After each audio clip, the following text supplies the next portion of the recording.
Hi, I'm Dave T, and that was the RONIN-S selfie mode.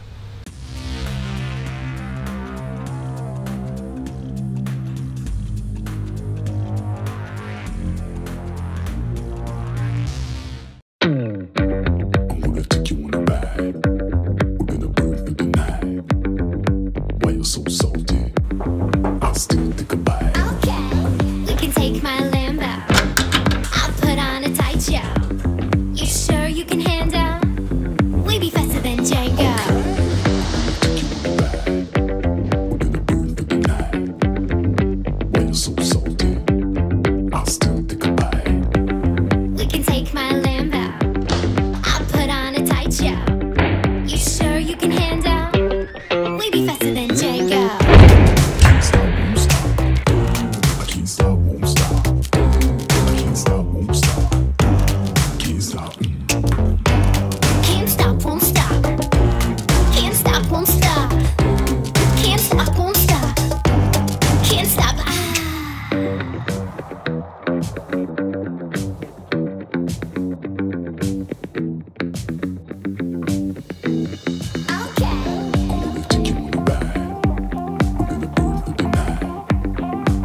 So salty. You sure you can handle? Okay. We can take my Lambo. I'll put on a tight show. You sure you can handle? We be faster than Django. Can't stop, can't stop, can't stop, can't stop, can't stop. Can't stop, won't stop. I can't stop, won't stop.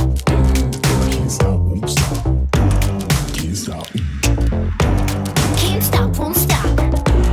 Can't stop, won't stop. Can't stop, won't stop. Can't stop. Can't stop, can't stop, can't stop, can't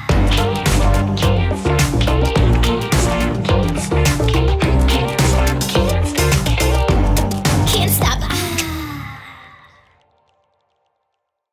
Hi there, so I hope you enjoyed that. That was a quick unboxing video of the RONIN-S, which arrived just 2 days ago now after being on pre-order from Jessop's for I think about maybe 2.5 months. It's just arrived, and I believe at Jessop's it's now still back on pre-order again, so out of stock at the moment. So if you're looking to get hold of one of these, or if you have been able to get hold of one of these and yours perhaps is just about to arrive, then hopefully this video will be a bit of a teaser, but also give you a couple of tips on 4 things that might help you out. One in particular which I think is going to make a lot of difference, and I'll save that right till the end.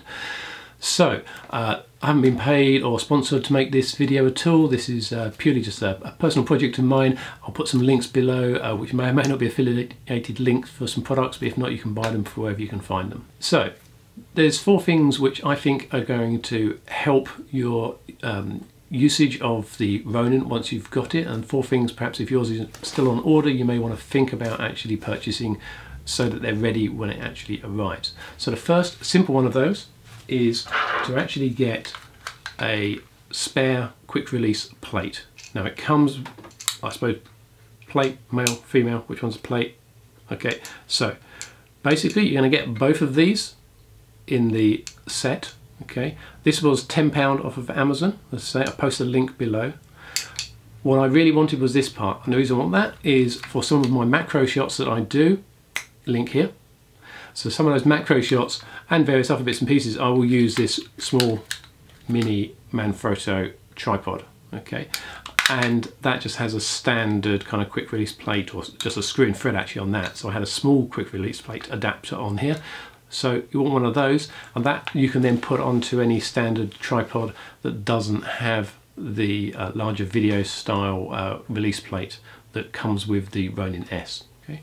The plate itself that comes with the Ronin-S does work on, certainly on my Manfrotto B3 light, I'll get the right model number, head which I have, so it does work on that. It won't slide all the way through. There's a notch kind of about here.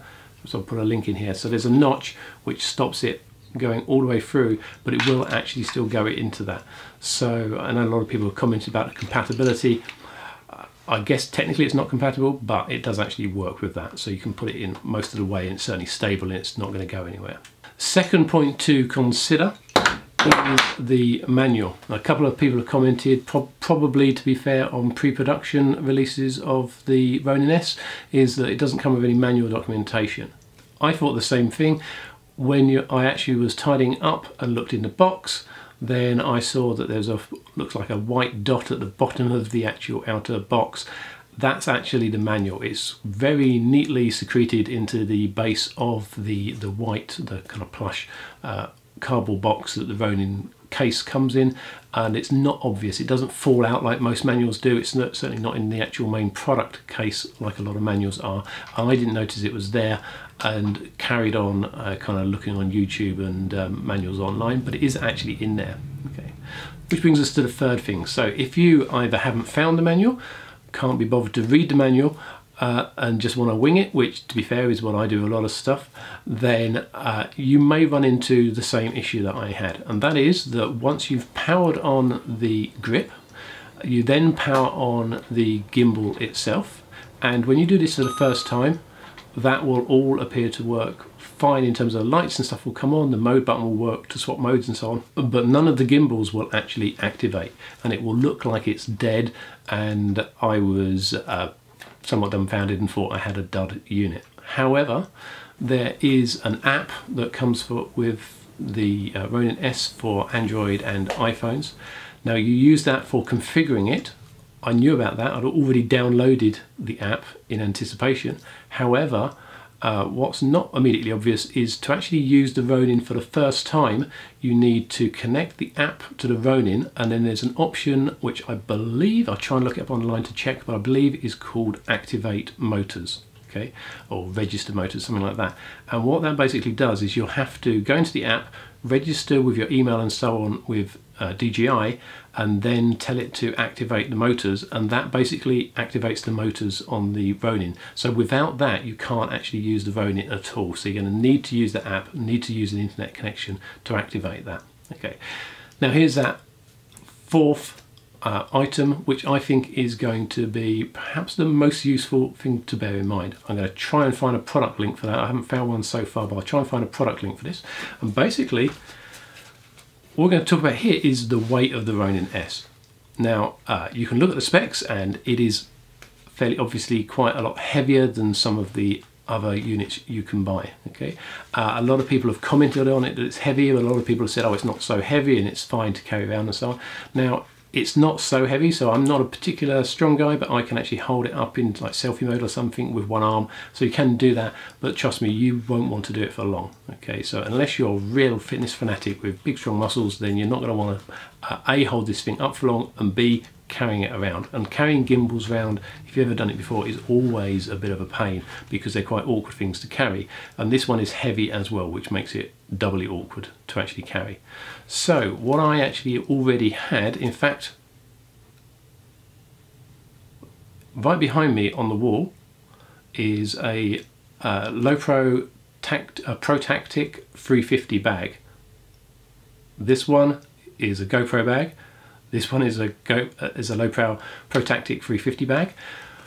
That comes with one of these, which is a little pouch, which is to hold a tripod, or the bottom leg of a tripod, and that goes into the webbing system on a Pro Tactic bag. Now what I actually did is, if you've seen one of these before, these actually open up and that threads through the Tactic webbing system, okay? But equally you can use that to put it onto a belt buckle. And when you use that to put it on a belt buckle, the hole here, so this is just big enough to put the base kind of legs, so the three tripod legs of the Ronin-S when it's folded up, that's just big enough to actually insert those. So you can actually then poke that into this when it's attached to your belt buckle, and it takes the weight. Don't let go of your hands, it will fall to the ground and that will be expensive, but you can hold it with your hand to keep it steady, but most of the weight will then be transferred into this, onto your belt, onto your waist, which your waist is designed to carry that sort of weight around all of the time anyway. Now that's going to make a major difference, especially for the amateur users of this who are probably going to use it, you know, on holiday and other events when they're going places and haven't necessarily got a whole load of people and kit bags to actually keep stuff when you're not actually using it. So it's great. In fact, it's got the tripod legs. In fact, you can put this actually down on the floor when you're stationary, but of course if you're going somewhere, if you're walking across town or something like that, you've got to hold this thing, and trust me, it is going to get heavy. We took a walk over the park and it wasn't unbearable, but it did get heavy. With this, it's going to take an awful lot of that weight off, so it means you can keep moving, but you can take some of the weight off of your arms and give your arms a rest. So I'm going to try and find a link for this. I suggest if you've got a Protactic bag, or probably some other low power bags as well, you've probably already got one, use that.